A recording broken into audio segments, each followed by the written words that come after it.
Welcome to the Newport Board of Education special meeting. May I have a roll call, please? Here. Here. Here. You'll join in the pledge of allegiance. I pledge allegiance to the flag of the United States and to the republic which stands one nation under God, indivisible, with liberty and justice for all. Now we have a moment of reflection. As you keep family in Texas in your thoughts, as well as our board colleague who's also experienced a lot of death in her family. Right.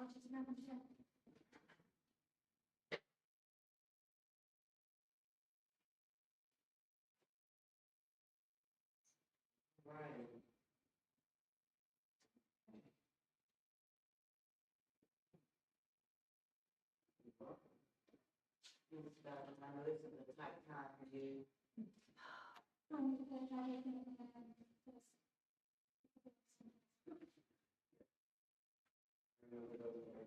Graduated.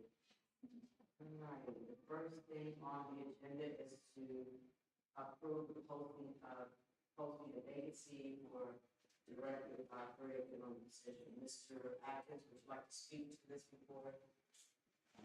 Yeah, so this is my first meeting, so thank you for inviting me this opportunity. I really appreciate that. And then at a previous meeting, I don't have the exact wording, but you put a freeze or a pause on hiring a director of curriculum. And one of our primary goals, we work independent, is increasing student achievement. And at this time, we do not have a curriculum position at our district office or at central office.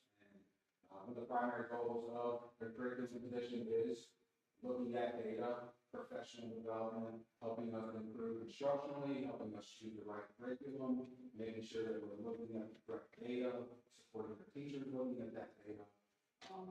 And we had a meeting on Monday where we started looking at roles and responsibilities, and just at all of the roles and responsibilities that come really from the Kentucky Department of Education and all the mix of roles and responsibilities. There's a lot, and that director of curriculum position is essential for us to continue to grow, really student achievement. I don't say I don't know how we would do without it. We really need a I can go through, just like I said, we need a professional development coordinator, not only to make sure we're choosing the right PD, whether it be evidence-based professional development, but also you have to monitor, make sure we're getting the required 24 hours, making sure that we have a district assessment coordinator. That is a really big job. Because we also didn't have the DAC that didn't monitor the facts, the building assessment coordinator. It's not just one time a year, but then we have assessments all year long. And then there really needs to be with the director of curriculum, there's a lot of collaboration between the teachers, the principals, the central office.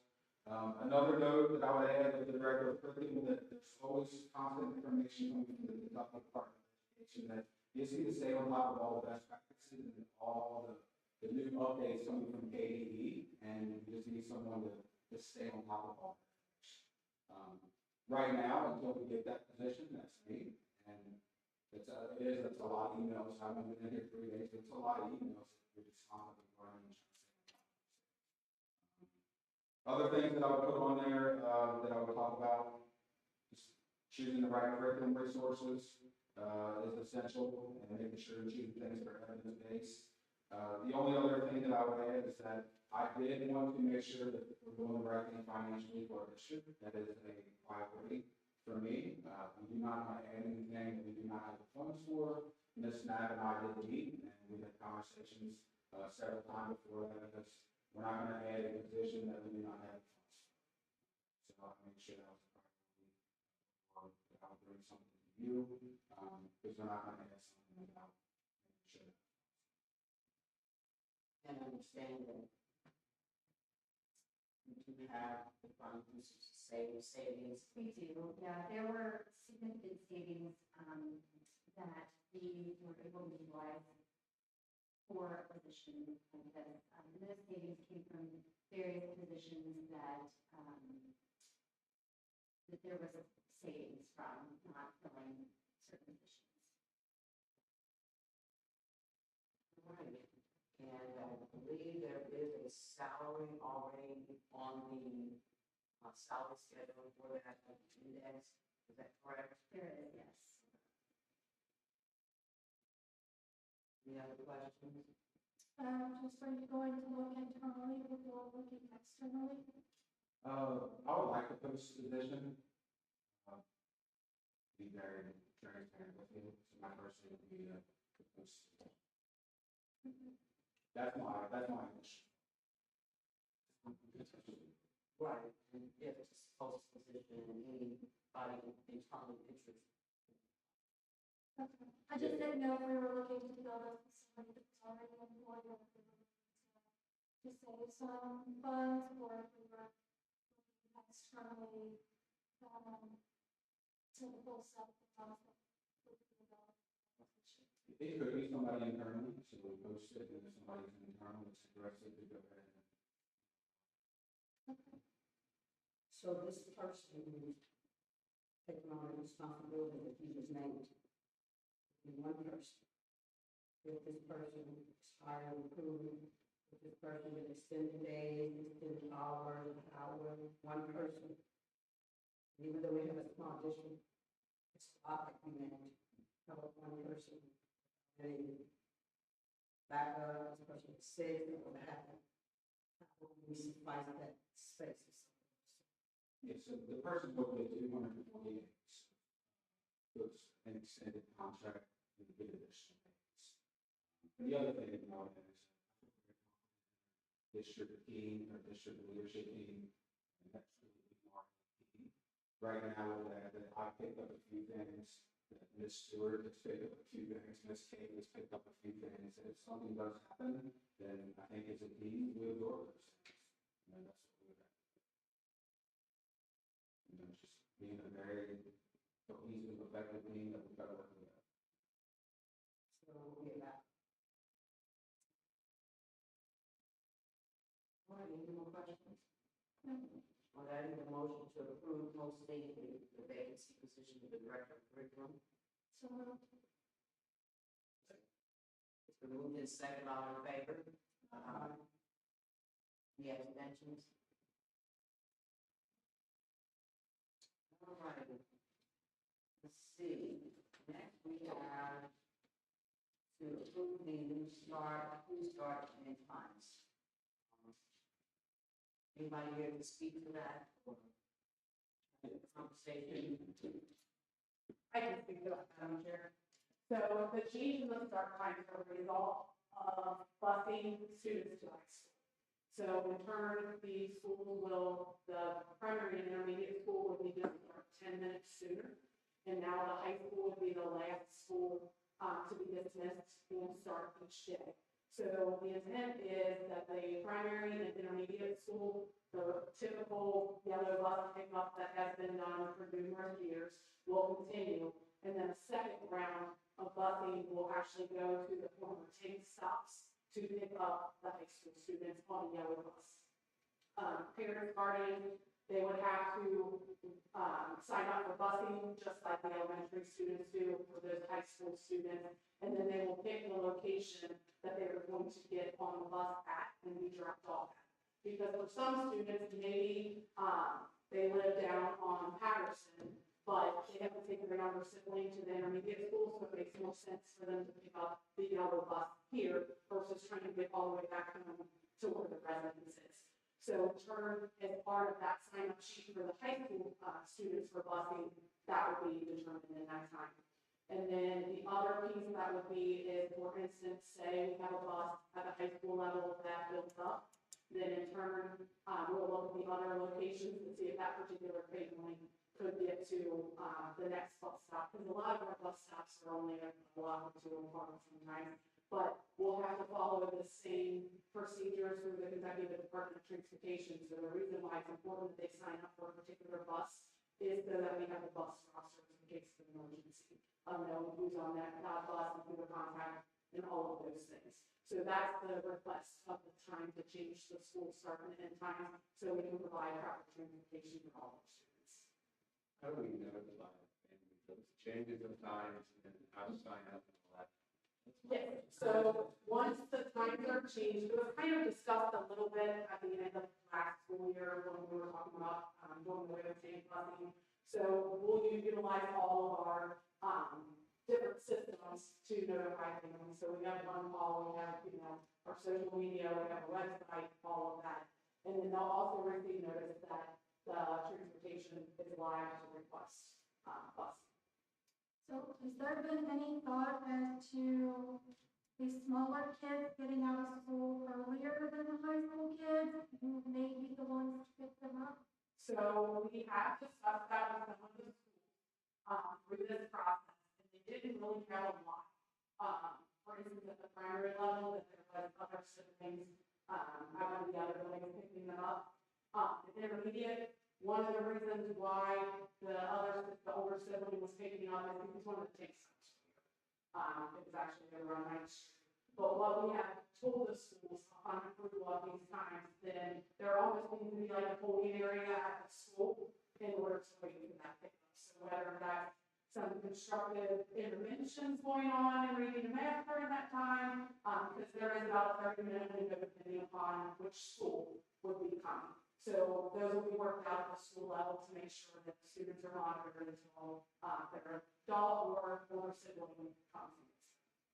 Because we also have the issue that we have employees' children that would affect as well, that they're not finished with their duties, but their child is out of school.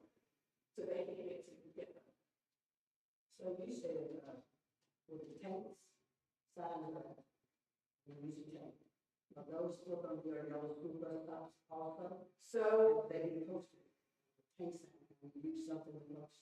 what will happen is we will communicate with the family, the actual driver that student has will communicate with the family just as they do for the typical bus. And that's going to be sufficient. Yes, because They're not going to be able to misunderstand, it's going to be working. because they're going to be assigned to that school bus, they'll be told what time their pickup and drop off time is to that site, just like the elementary kids have been doing for years. Right. So it'll follow the same procedures. Right, I don't think we have that space. No, I was saying she said with the tank sign. Right. They're going to be taken down, or they're just going to stay there. They'll say, because that's the actual thing. Yes. Yeah, so we just utilize some of their stops that they already had, because they already cleared them for being able to load and unload the bus, basically, that's the same through that. Correct, and the number 11, I don't think it comes to the board anymore. Those tank stops, those signs are still up, or they stop. So there are many opportunities for them to have safe stop because of tank and some of us, they do not have it in Newport and stuff. So a couple of the drivers of our yellow school buses have been involved in this process of figuring out how the routes can be managed by yellow bus versus tank bus. So it's not just, one or two people making that, the input of the people going to work, so to speak, has been put into this process. Yeah, I did hear that they were collaborating with the bus drivers as well. Yes. Because they do the routes, I think, Mr. Watts told me that I part before we left. That they were collaborating with the bus drivers as well. And I thought it was excellent because they're doing the routes. I think I have a question about holding space. So who's going to monitor that and make sure that the principal's responsible to make sure that program is being monitored and It'll fall back onto the school, but in turn, there will be staff that are there. Whether that be something through the 21st century program. And in turn, this could potentially improve the numbers of 21st century too, because maybe more students will be involved in those after school programs than maybe previously thought of. by the time to wait there, it may intrigue them to they're actually having fun here. Yeah. So each of the elementary schools will come up with a plan to be able to handle that overflow, so to speak, where the students that don't believe necessarily in the bill is dismissed.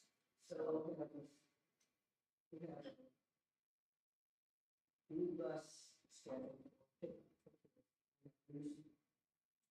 Story time for schools. So is all of this going to be, every parent, every kid in our school, K through 12, know that these changes and be aware of communication coming to them? Yes. So now, is there anything going to be in more copies or do you stick to email or whatever, letters? So there'll be all, Our kids move around. Right. And some kids move in and out. So much for this communication. So we have all of our media outlets, basically, we'll have that. We will also make sure that that is communicated on home visit day when our teachers are going out personally to families. And many of our families who have been in our community are used to signing up for busing, especially at the elementary level. So in turn, that is part of that communicating process, communicating, this is your bus pickup time, this is, what bus you will be on, this is what your driver is. And more than likely, this school year, what we discussed on Monday is the driver themselves will be making that phone call to the parents. So they can introduce themselves to the family that I'm going to be driving your child's bus this year, start making that connection as well. It sounds like you guys did a great job. We need that communication. Yes, we will exhaust every realm of communication that we can. And as you said, people move around a lot and also phone numbers change a lot. So we just want to make sure that we're using every opportunity that we have to get that information. We will actually be going live, Monday. Monday, this coming Monday, the 14th. So starting school a little bit earlier than past years, we wanted to make sure that there was plenty of time. Plus, in turn, with adding, they have to sign up for the high school route and things like that. Because before, if the tank bus came by, they could just get on the bus. And then we would get them their pass once they got to school.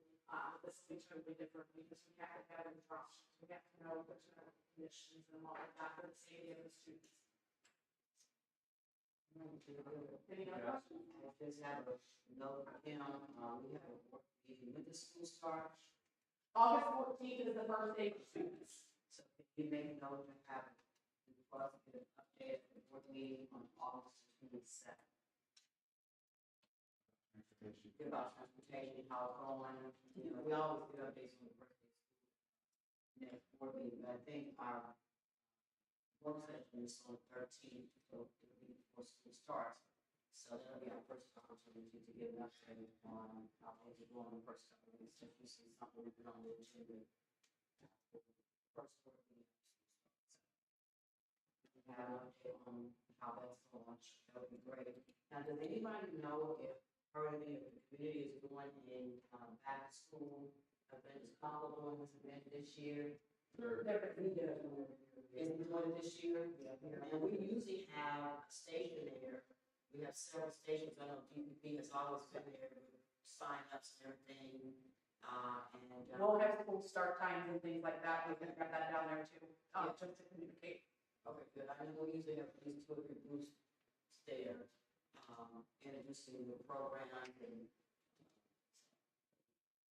usually Melissa Alderman is there too with her staff. So it's usually a very good opportunity for us to be with the community and sharing information with families. So that would be great. I always enjoy that kind of stuff. Find out when that is. On my first day here, going to like the shop. I'm not doing my first day. Thank you. Thank you. Great report. Thank you for all the details. All right.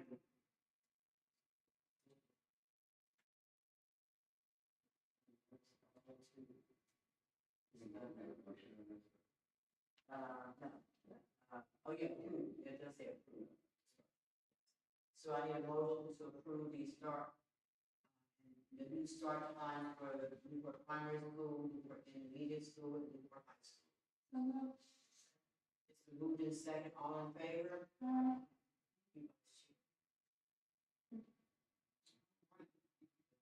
Yeah, we do.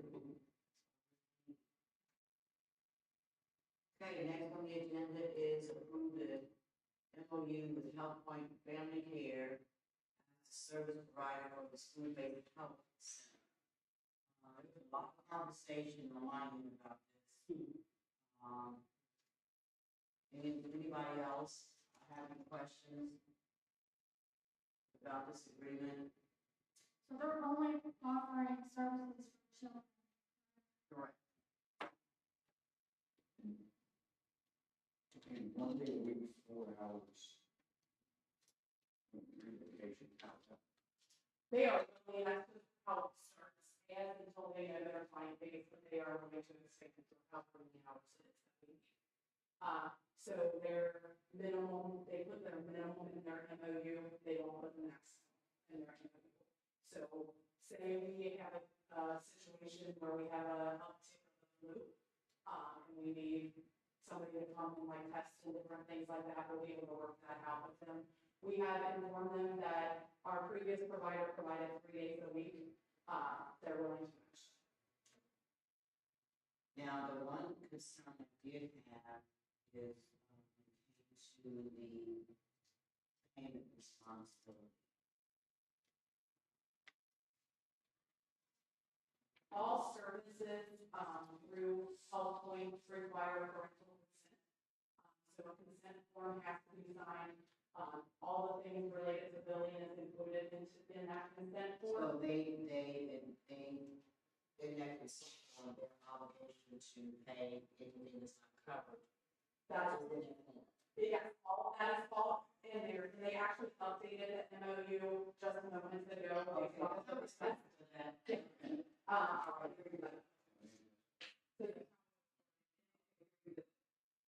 So, in one of the parts on item 1, they put health point family care when not see any patient whose guardian has not completed an enrollment packet that includes consent to treatment, bill, and excess financial responsibility. The school will not be responsible for any fees. And then in section 4, they also put health point will only see students who have a completed enrollment packet that includes consent to treat and bill. And then the line item 10, it was added that the term of this MOU is for 1 school year and will auto renew unless written notice is given by either party. So, Okay. Question 2, number 9, where it says, except, all those listed in the grade, who's listed? So it would end up being the staff salary, which is health. All workers' compensation for that employee is also under Health Point, and their unemployment, all of that. So the employee through, which is the nurse practitioner, they are employed through Health Point, and we are not responsible for any of their fringe benefits. Anything, our responsibility basically comes into physical space, being able to provide access to the internet, which is already in the room, a freezer, and a refrigerator, and that's for vaccines for children.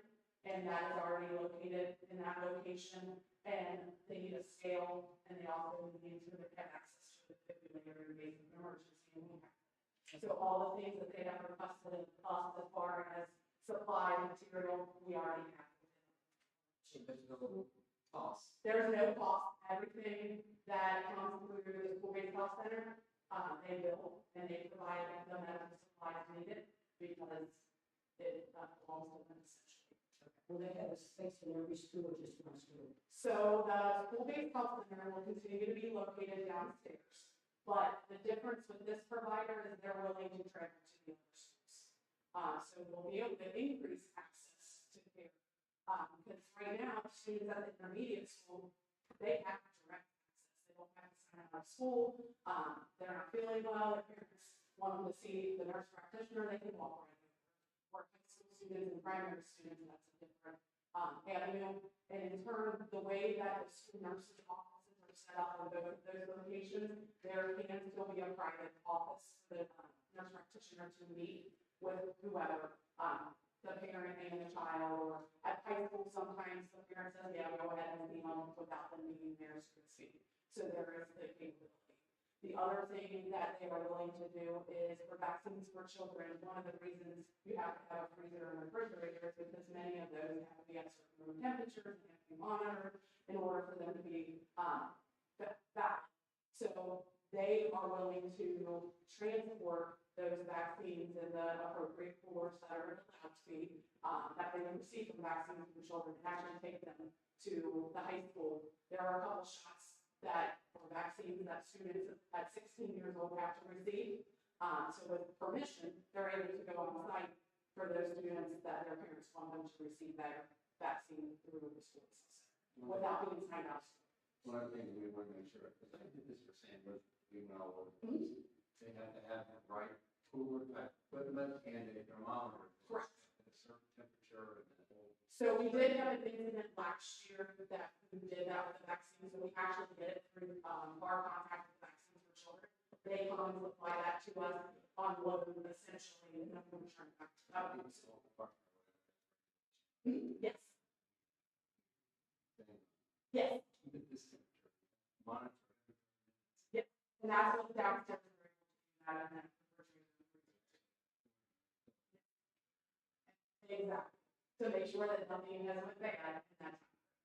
So South Point taking care of all medical clearances and clearances, different boards.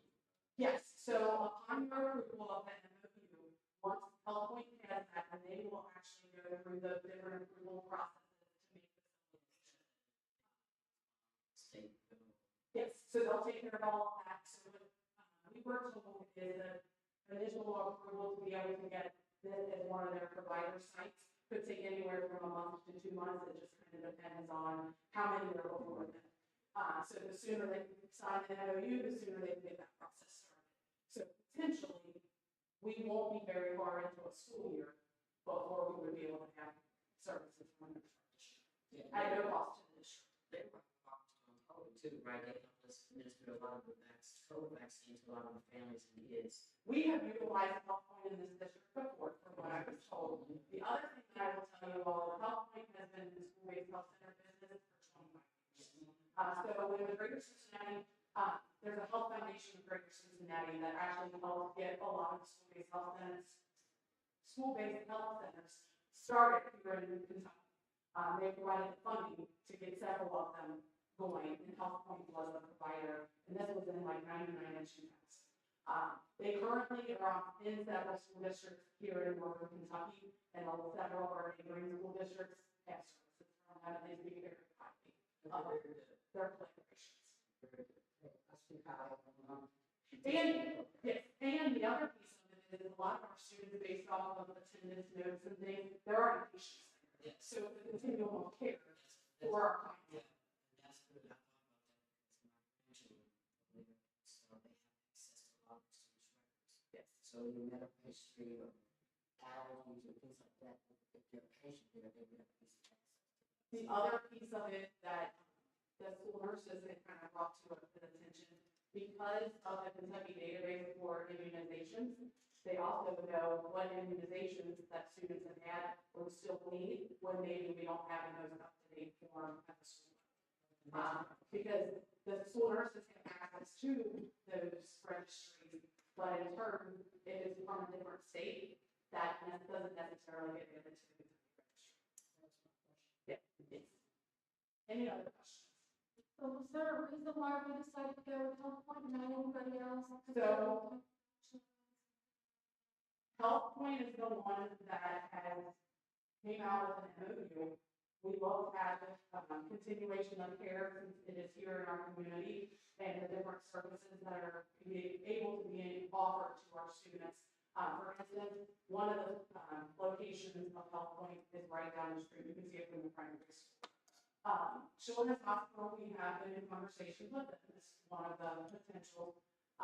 We're not through the initial phases with them. Originally, when we first talked to them, they told us that it could be at least January before they would be able to start any services within our schools.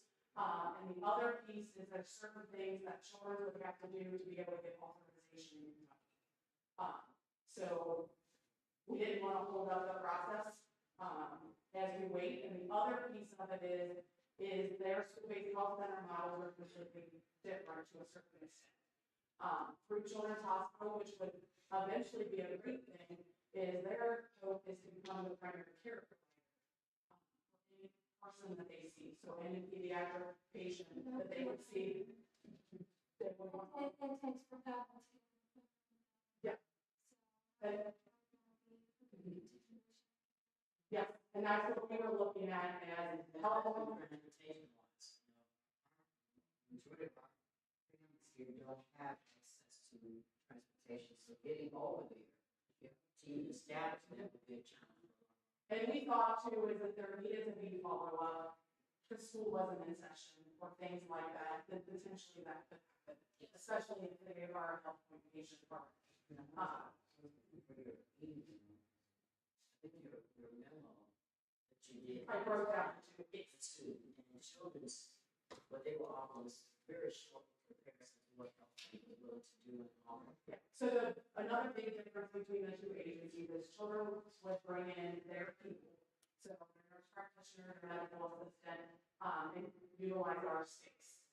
Through the health point model, the school nurse would still be involved. So the way that their model was set up, we would have more of a hand still in the process of what's going on versus having a complete outside. Partnership with our, it's already school nurses. Yeah. One of the big problems with the children is that they're flu shots. Flu shots. And we have a lot of immunizations that are given through our school-based health center. The same thing goes with school physicals that are required. I know we've been getting phone calls about sports physicals because dead periods, winding down, things like that. So we're able to still provide at a no cost to the district. I think it's a great benefit for our students. We can always see how this goes. Yes. You get 4 or 5 months, then it doesn't go well. Children, first one. Correct. And it was pretty much what are our other options to be able to continue having the type of services that our families were accustomed to. The big difference for our staff, regardless of what provider we go to, it is for students. They have to be an enrolled student. And I think that's going to be anywhere, to be honest. And we should have them not be happy with the person that they provide. Since they're not, how with the district handle.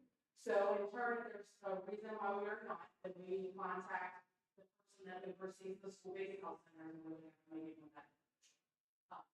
And then in turn, at any time, we can terminate the agreement, we just have to wait 60 days. If there's some reason why we didn't.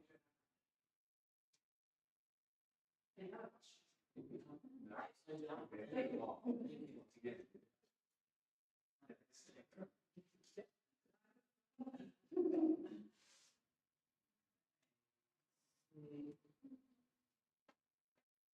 Right. Yes, it is.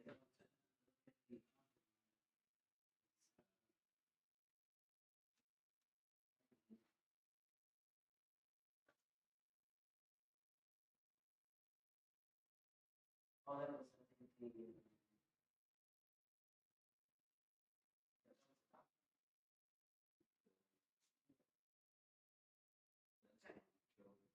It was both of them. Yeah. Do they do something about it? Yes. Includes Medicaid. Private, they can go private insurance. And it's all.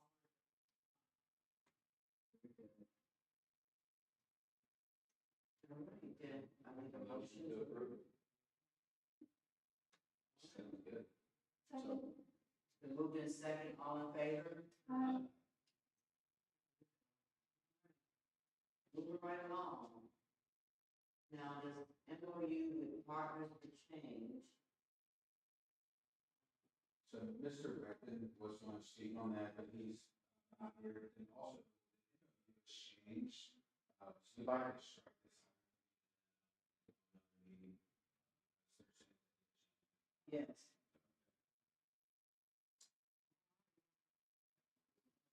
And when we do revisit this, I would like for them to be here because this talks about a lot of stuff and services for our student, and this has been our, I think we started this relationship This is the one with Covington, right? This is the one, yeah, Covington, forming those Covington parties, so. This was in the working, I think Darla was working with Covington on this to build this partnership. So I do know, because they're non-Covington partners, it's a nonprofit.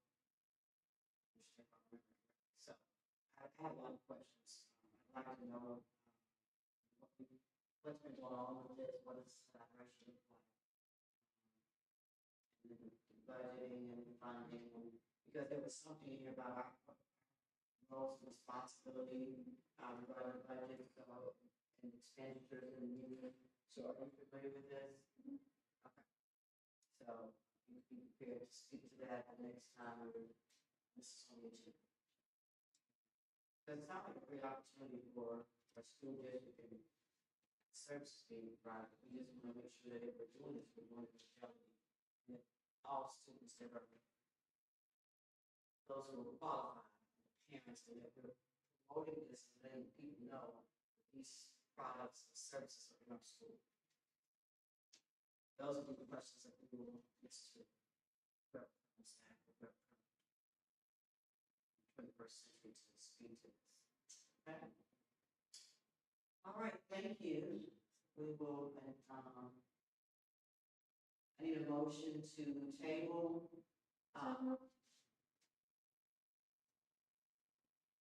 Second. All right, so moved in second, we will move, item number 5 from the agenda table for further discussion. All right, next on the agenda is, through the MOU for the mental health service, which is quite a few. Yes. Because we had board members that have never seen these documents or knew about a lot of the services, so.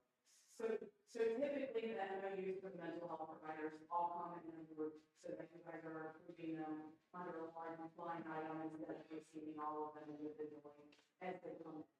So for many years, mental health services have been provided to students within our district through a school-based model from outside providers. You see that there's a lot of MOUs, but those individual agencies, they may be here 1 day a week or 2 days a week.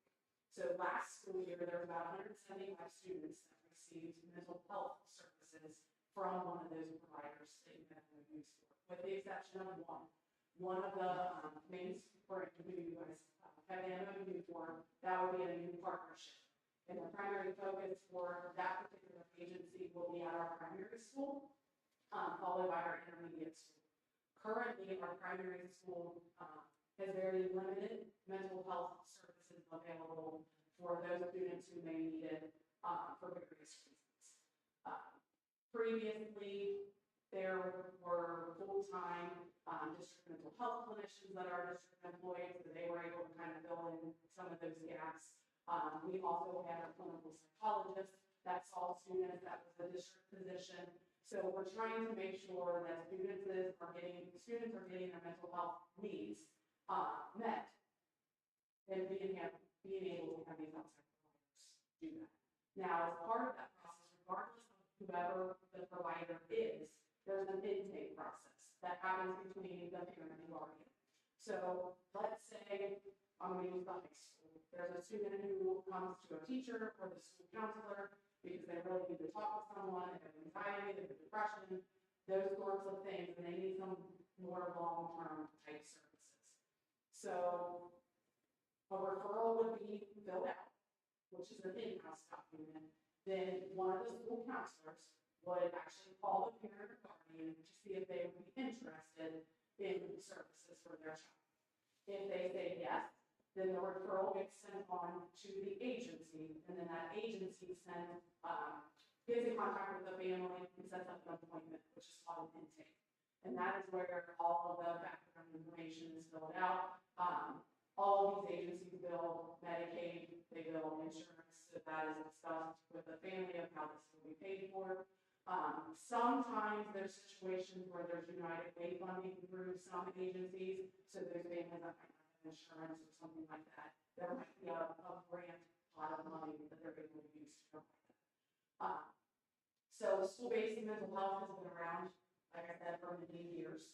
When you get into mental health, that isn't something that school counselors can do.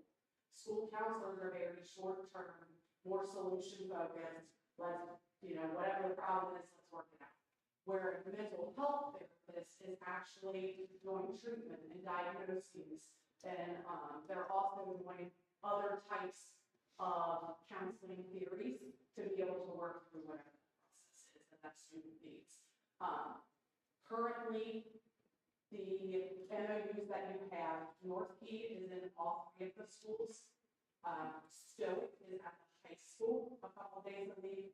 Family care is primarily at the high school, and they just started in the spring since we already had an MOU with them, servicing the intermediate school because they had an influx of need because the waiting lists were getting very long with the agencies that they had access to.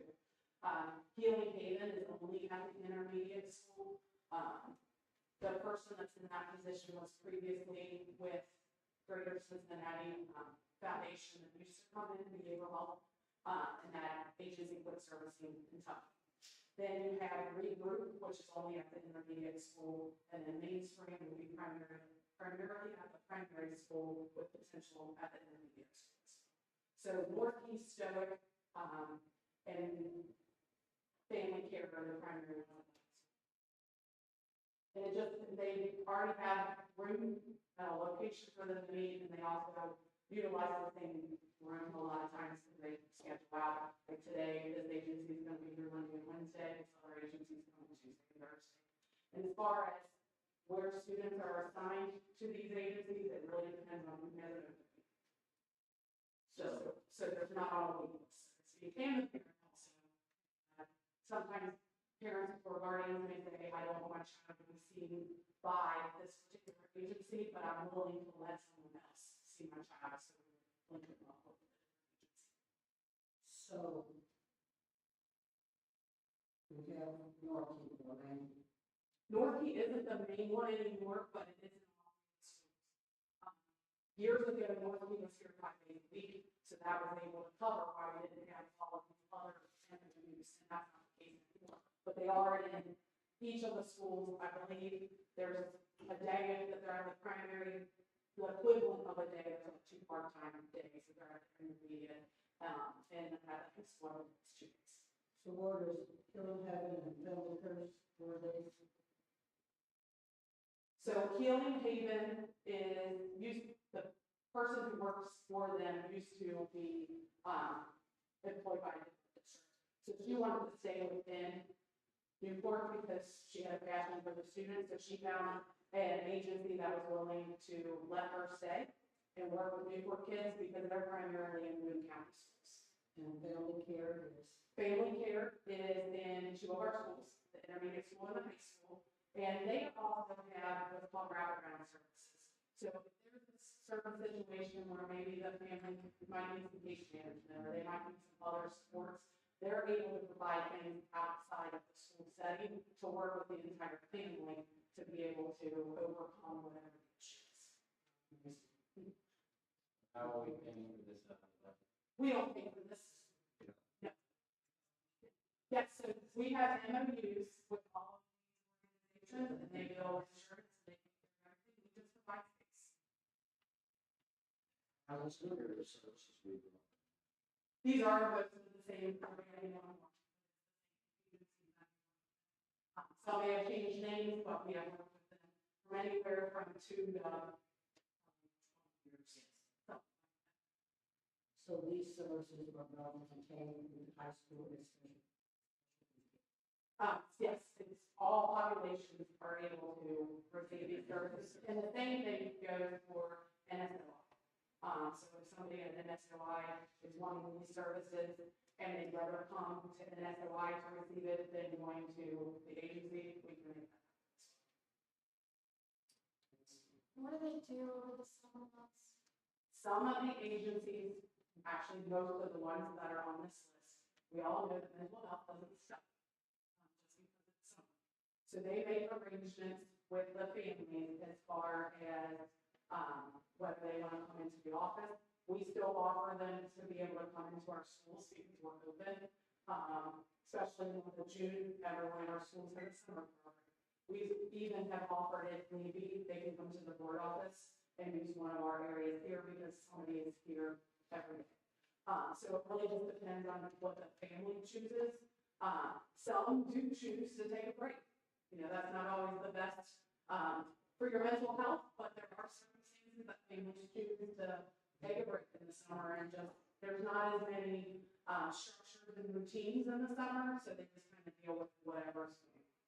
But they do have access to be able to continue to provide in the summer, either through their location. I know one of the individuals, in the past, she actually meets at one of the parks here in town. That way the kids are outside and she does more, play incorporated, so to speak, for lack of a better word, as she's working with students through issues, and she has younger kids, so that way they can, you know, still get their services, and that's what the parent or guardian has chosen.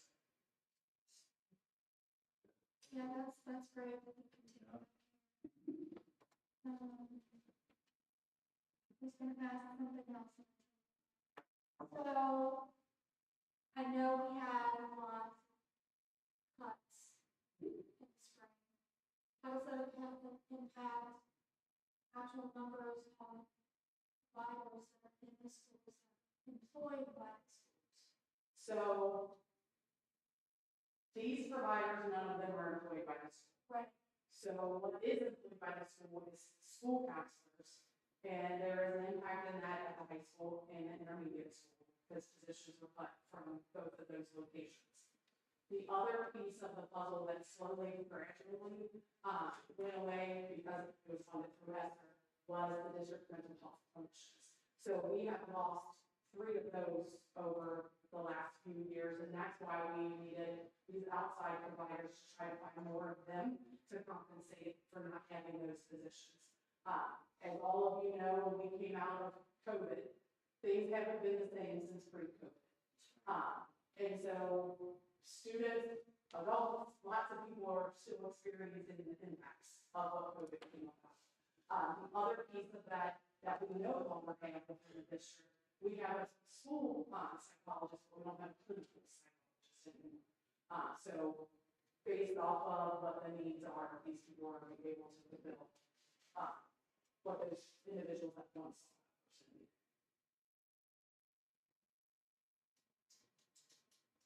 Any more questions? No. No, well, thank you all for working hard to fill the gap, to make sure that our students and families continue to receive the services that they need to. And when we talk about these services, these are educational barriers. Yeah. And so when our kids are dealing with emotional or mental issues, it's properly focus on reading, trying to learn math. So it's important that we help them and our staff remove these barriers as much as possible so that they can focus, so they can feel empowered to learn. So, thank you. I do have one quick question. Yes. So, since we no longer have a clinical psychologist, do any of these providers provide diagnostic testing? If it gets to that point, then some of those providers will be able to, but we don't utilize them for any of that service. So if a family chooses to do that on their own, that's on them. Any of our diagnostic criteria or the different tests that are in, that all comes through our special education department. And they're still, our school district is still able to provide. So if somebody wants further testing, you know, some people go to Children's to get some of that done, they may go to one of these other agencies that can offer that, but that's. Yeah, also these contracts say that they have a referral process. Yeah. Digital services are used in different testing. Their referral process is outlined in the MOU, so, but good question. Thank you. All right, I need a motion, if there's no more further questions, I need a motion to approve, the mental health services for our students and families. So moved. It's been moved and second, all in favor? Aye. Well, this is the hardest part of this whole meeting, I need a motion to adjourn. So Second. If the rule is second, all in favor? Well, thank you everyone for providing us with this information. This was a good meeting. We were able to get a lot accomplished and, just moving forward. So thank you. Thank you, everybody. Thank you. Thank you all for coming out tonight. Appreciate it.